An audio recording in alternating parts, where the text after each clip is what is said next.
ভোর ৫টায় মৃত্যু, সকাল ৬টায় জানিয়ে দেওয়া হবে মাইকে, ৮টায় শেষ গোসল করানো হবে, ৯টায় তোমাকে নতুন কাপড়ে সাজানো হবে, জোহর নামাজের পরে তোমার আলিশান বাড়ি থেকে তোমাকে বের করে নেওয়া হবে, দুপুর ২টায় তোমার জানাজার নামাজ পড়ানো হবে, ২:৩০টায় তোমাকে মাটিতে দাফন করে দেওয়া হবে।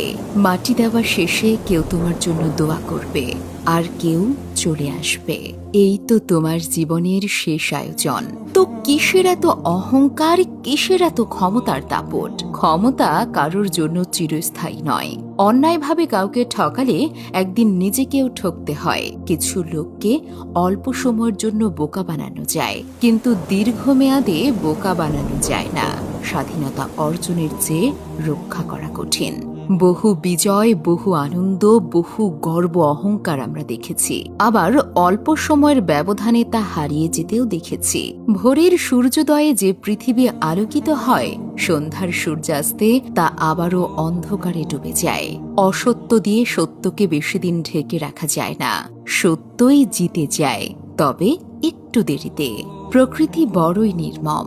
কবে, কখন, কোথায়, কার ওপর আঘাত হানে তা একমাত্র উপরওয়ালাই ভালো জানেন। শরীরে শক্তি আর ক্ষমতা আছে বলেই সব জায়গায় সেটা প্রয়োগ করতে যাবেন না। কখন যে কোথায় আটকে গিয়ে মাটির সাথে মিশে যাবেন তা আপনি নিজেও বুঝতে পারবেন না। অহংকার আর দাম্ভিকতা পতনের লক্ষণ। তাই অহংকারী না হয়ে সহনশীল হন। আল্লাহ সুবহানাহু ওয়া তাআলা ১২ ঘন্টা রাত আর ১২ ঘন্টা দিন নির্ধারিত করে দিয়েছেন। নিশ্চয়ই দুঃখের পরেই আছে সুখ। এটাই আল্লাহর নিয়ম।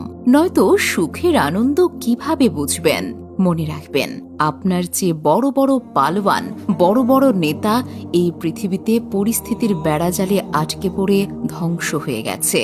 শক্তি, ক্ষমতা আর অহংকার কোনোটাই চিরস্থায়ী নয়। তাই আসুন সবার সাথে বিনয়ের সাথে কথা বলি। ছোট বড় কোনো ভেদাভেদ না করে সবাইকে ভালোবাসা দিয়ে কথা বলা উচিত। এটাই আপনাকে সম্মানের উচ্চতায় নিয়ে যেতে পারে। ক্ষমতা পছন্দের কারণ নয়, মহব্বতই পছন্দের কারণ। ক্ষমতা চিরস্থায়ী নয়, মহব্বত আর ভালোবাসা চিরস্থায়ী হয়। বেঁচে থাকার জন্য মানুষ হয়তো ক্ষমতাকে সমর্থন করে, কিন্তু সেই ক্ষমতাকে ভালোবাসে কয়জনে?